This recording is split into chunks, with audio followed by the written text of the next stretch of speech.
রাধে রাধে রাধে রাধে সবাইকে, তোমাদের সবাইকে কেশব সোনা ব্লগে স্বাগত জানাই। নতুন একটা দিন, নতুন একটা ব্লগ, তোমাদের আশা করি সবারই ভালো লাগবে। আজকে কিন্তু আমি ব্লগটা আনতে চলেছি খুবই মজাদার। মজাদার বলতে কি জানো, অশৌচ চলাকালীন তোমরা কি করে ভগবানের সেবা করবে, তোমাদের গোপাল সোনাদের সেবা করবে, আজকে সেটাই বলবো। তার আগে কিন্তু তোমাদের একটা কাজ করতে হবে। যারা নতুন বন্ধু রয়েছে তারা কিন্তু অবশ্যই সাবস্ক্রাইব করে রেখো আর প্রেস করে রেখো বেল আইকন, কারণ তোমাদেরকে মাধব সোনার সাথে গল্প করতে, মাধব সোনার সাথে বুঝতে দেখতে সুবিধে হবে। কারণ মাধব সোনা তোমাদেরকে খুব ভালোবাসে। আর যারা পুরনো বন্ধু রয়েছ, মাধব সোনা মিমিদের উদ্দেশ্যেই বলছি, তোমরা কিন্তু কমেন্ট করে যেও, একটা করে লাইক করে যেও। আর যার যার প্রশ্নের উত্তর রয়েছে তারা কিন্তু অবশ্যই তোমরা কমেন্টে জানিও যে অশৌচ চলাকালীন তোমরা কি করে সেবা করবে। হ্যাঁ বন্ধুরা, তোমরা যারা কলেজ ছাত্রী রয়েছ এবং যারা ঘরে একা থাকো, ধরো অফিস কাচারি করছো, তাদের ঘরে অনেক সমস্যা, তার কেউ নেই, ভগবানের একাই সেবা দেয়, তারা এই কাজটি করতে পারো। আমি নিজস্ব ব্যক্তিগত মতামত দিয়ে বলছি এবং আমি জিজ্ঞাসাও করেছি। তোমাদের যারা যারা গুরু মহারাজ রয়েছে তাদের কাছেও তোমরা জিজ্ঞাসা করতেই পারো। এটা তোমাদের চাইলে, মন চাইলে অবশ্যই তোমরা করতে পারো যে অশৌচ চলাকালীন কিন্তু ভগবানের সেবা অ্যাকচুয়ালি করতে নেই। কারণ তুমি জপ করতে পারো, মালা জপ করতে পারো, অবশ্যই তোমরা মালা জপ করতে পারো, ভগবানকে দূর থেকে তোমরা নমস্কার করতে পারো, জপ করবে, যে যার গুরু মন্ত্র জপ করবে, যারা যারা মালা জপ করো তারা তারা অবশ্যই মালা জপ করবে। আর এই দুর্লভ মানব জন্ম পাওয়া হয়েছে, সেটা তো হেলায় হারালে চলবে না, তাই না? আজ তোমাদেরকে সেটাই নিয়ে আমি বলবো, তো তোমরা দেখতে থাকো পুরো ব্লগটা স্কিপ না করে। আজ আমি তোমাদেরকে বলে রাখি, যারা রয়েছো একা একা রয়েছো তারা কিন্তু ওই অশৌচ চলাকালীন ভগবানকে তোমরা অবশ্যই শয়নে দেবে। কারণ ভগবানের সেবা কিন্তু সত্যি ওই টাইমে করতে নেই। কারণ যারা যারা অনেকেই মনে করেন যে না, আমার সন্তান, আমি সন্তান রূপে গ্রহণ করেছি, ভগবানের অবশ্যই সেবা দেব। কিন্তু ভগবানকে আমি মনে করি ভগবানকে এই কদিনের জন্য তোমাদেরকে শয়ন দিয়ে দেওয়া উচিত। আর তার ওনার পাশে তোমাদের জল যথারীতি তোমরা ড্রাই ফ্রুটস, যেগুলো যেগুলো নষ্ট না হয়ে যায় 4-5 দিনের জন্য, সেগুলো রাখা উচিত। জলের বোতল, মতিচুর লাড্ডু, যা যা ভগবানের খেতে সুবিধা হবে, তোমার লাল্লা যে যেগুলো খায়, কাজু বাদাম কিশমিশ সমস্ত সব কিছু রাখতে পারো, যেগুলো নষ্ট না হয়ে যায়। তুলসী পাতা দিয়ে হাফ ঢাকা করে দিতে পারো, যাতে ভগবানের খেতে সুবিধে হয়ে যায়। এবং হাত জোর করে তুমি বলে দেবে যে আমার এই রকম অসুখ চলাকালীন আমি তো দিতে পারবো না, তো তাই জন্য তুমি যথাযথি কিন্তু তুমি উঠে অবশ্যই তুমি খেয়ে নিও। ঠিক টাইমে তুমি ঘুম থেকে উঠে পড়ো, ঠিক টাইম মতো কিন্তু তুমি খেয়ে নিও। আর ঠিক টাইম মতো তুমি বলতেও পারো পাশ থেকে যে তুমি উঠে পড়ো, এই টাইমে তুমি শুয়ে পড়ো। তোমরা যেরকম যেরকম টাইমে যারা যারা তুমি খেতে দাও, তুমি সেই টাইমে ভগবানকে অবশ্যই তুমি স্মরণ করিয়ে দিতে পারো।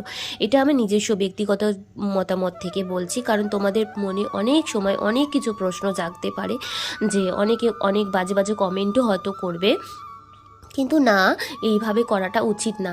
যাদের বাড়িতে সেবা দেওয়ার লোক আছে, যারা দিতে পারবে তারা কিন্তু সেবা দেবে। আর যারা দীক্ষিত তারা তো ভগবানের ভোগ রন্ধন করে, প্রসাদ রন্ধন করে করতে পারবে।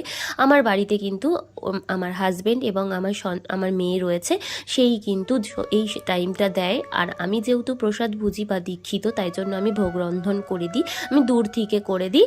আর ওর বাবা বা আমার মেয়ে সেই কাজ, মানে ওনাকে প্রসাদটা দেয়। তো এইভাবেই আমিও ওনার সেবা করে থাকি। কিন্তু আমার মা, যেহেতু আমার মা একা থাকে, বিশ্বাস করো বন্ধুরা, আমার মাও যেতে পারে না, মানে আমিও যেতে পারি না, যে আমি কতবার অত দূরে গিয়ে সেবা দিতে তো পারি না। কখনো কখনো আমি মায়ের কাছ থেকেও আমার মায়ের বাড়ির আমার ভাইকে বা আমার গোপাল সোনাকে নিয়ে চলে আসি। আমি প্রথম থেকে আমি বড় হয়েছিও কিন্তু রাধা মাধবের বাড়িতে, এইভাবেই কিন্তু আমি দেখে আসছি। আমি সেটাই তোমাদের সাথে শেয়ার করলাম। আমি নিয়ে চলে আসি, আমার মাও কিন্তু ওইভাবেই কিন্তু রেখে দেয়।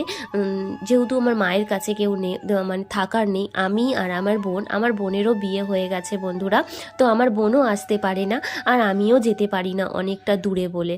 তো এইভাবে আমার মাও এইভাবেই রেখে দেয়। আমাদের 300 বছরের পুরনো রাধা মাধব রয়েছে। তোমরা যদি চাও যে সেই রাধা মাধবকে দর্শন করবে, তোমরা কিন্তু কমেন্টে অবশ্যই জানাবে। সেই রাধা মাধবকে আমি কিন্তু একটি ব্লগ নিয়ে আসবো এবং রাধা মাধবকে দর্শন করাবো। আমার মায়ের বাড়ি গেলে আমি অবশ্যই দর্শন করাবো। এইভাবে তোমরা কিন্তু সেবা করতে পারো। আর যখন তুমি মানে তোমার ফ্রেশ হয়ে যাবে তখন তুমি গোপাল সোনাকে উঠাতে পারো, মুখ মুছিয়ে আবার নতুন করে স্নান করিয়ে আবার ভোগ রন্ধন করে তুমি সেবা দিতে পারো। তোমাদের যা যা মন চায় তুমি ফ্রেশ হয়ে অবশ্যই করতে পারো। তো তোমাদেরকে এইটুকুই বলবো যে তোমরা প্লিজ ভগবানকে মানে ছুঁয়ো না, কারণ ভগবান হচ্ছে তোমার লাল্লা ঠিকই, সে নারায়ণ, সেই কৃষ্ণ, সেই সব কিছু তুমি তো জানো, নারায়ণকে ওইভাবে তো ছোঁয়া যায় না। আর রাধারানীকে তো দেখো, রাধারানীকে সত্যি আজকে কিন্তু সত্যি সুন্দর লাগছে। তার পক্ষে আমি তোমাদের এই কথা বলতে বলতে কিন্তু আমার মাধব সোনাকেও দেখিয়ে দিলাম। তোমার মাধব সোনা আজকের জায়গাটা আমি সুন্দর করে সাজিয়েছি, দুদিন আগে সাজিয়েছি। তো তোমাদের কেমন লাগছে, আমার ব্যক্তিগত মতামতটা কেমন লাগলো তোমরা কিন্তু জানিও। এটা আমার নিজস্ব মতামত ঠিকই কথাই, কিন্তু আমি সবাইকে জিজ্ঞাসাও করেছি, আমার গুরু মহারাজ এবং বৃন্দাবনে যে বাঁকে বিহারীর মন্দিরে তোমরা দেখবে, ইউটিউবে সার্চ করবে, তিনিও কিন্তু তাই বলেন যে ভগবানকে শয়নে রাখা উচিত, এইভাবে ছোঁয়া উচিত না। আমি যদি কোনো ভুল কিছু বলে থাকি অবশ্যই তোমরা ক্ষমা করে দিও। আর নৃসিংহদেব ভগবান এবং নিতাই গৌর রাধা মাধবকে তোমরা দর্শন করো। তোমাদের কেমন লাগছে তোমরা কিন্তু কমেন্টে অবশ্যই জানিও। আমিও ভগবানের জন্য আজকে ভোগ রন্ধন করেছি। আজকে কিন্তু আমি তোমাদেরকে বলা হয়নি, এই কথা বলতে বলতে আমি আজকে বেরোবো বলে আজকে আমি এক তরকারি ভাত এবং মিষ্টি দিয়েই আমি আজকে যাব। তারপরে বিকেলের মধ্যে ফিরে এসে অবশ্যই সন্ধ্যাবেলার টিফিনটাও আমি আজকে করব। তো ভগবানের ভোগ রন্ধন করা হয়ে গেছে। তোমরা কিন্তু এটা দেখতে থাকো পুরো ব্লগটা। তোমরা কিন্তু কমেন্টে জানিও যে আমি কিছু ভুল বলেছি কি না। তো ভগবানকে আমি কিন্তু আসনে আহ্বান করেই দিয়েছি। আর ভগবানকে তোমাদের আগেও বলেছি, আমার ভগবান কিন্তু আমার কাছে সন্তান, আমার মাধব আমার কাছে সন্তান, রাধা আমার মা। আমি তো আমার মায়ের কাছে যেতে পারি না। আর সবথেকে বড় কথা, এই মা ওই মা, দুই মা, আমার দুটো মা। তো আজকে আমার মাধবকে কেমন লাগছে তোমরা কিন্তু অবশ্যই জানিও। এই দুর্লভ জন্মটা হেলায় হারিও না। তো তোমরা একটু স্ট্রিক্ট মানে রুলস অনেক কিছু, তোমরা যারা ইস্কনের থাকো বা ইস্কনের সমস্ত সব কিছু শুনতে পাবে যে খুব রুলস মেনে চলা উচিত, ভগবানের প্রতি আরাধনা করা উচিত। তোমরা সব কিছুই করতে পারো, কিন্তু ভগবানকে প্লিজ তোমরা ছুঁয়ো না। তোমরা জপ করতে পারো, তোমরা জপমালায় জপ করতে পারো, হরিনাম কীর্তন করতে পারো, সব কিছু করতে পারো, প্লিজ ভগবানকে এইভাবে ছুঁয়ো না। তো ভগবানকে কিন্তু আজকে আমি আমার মাধবকে কিন্তু খাইয়ে দিয়েছি, মিষ্টিটা খাইয়ে দেবো। তারপরেই কিন্তু আজকে আমি বেরোবো। তোমাদের ব্লগটা কেমন লাগছে তোমরা কিন্তু অবশ্যই জানিও। আর তোমাদের যা যা মনের কিউরি থাকবে তোমরা কিন্তু অবশ্যই কমেন্টে জানিও, আমি সেই প্রশ্নের উত্তর কিন্তু তোমাদেরকে দেব। তো তোমরা অবশ্যই মাধবের স্মরণে থেকো, ভজনে থেকো, এইটুকুই বলবো। আজ মাধব সোনাকে কেমন লাগছে তোমরা অবশ্যই কমেন্টে জানিও। কেমন?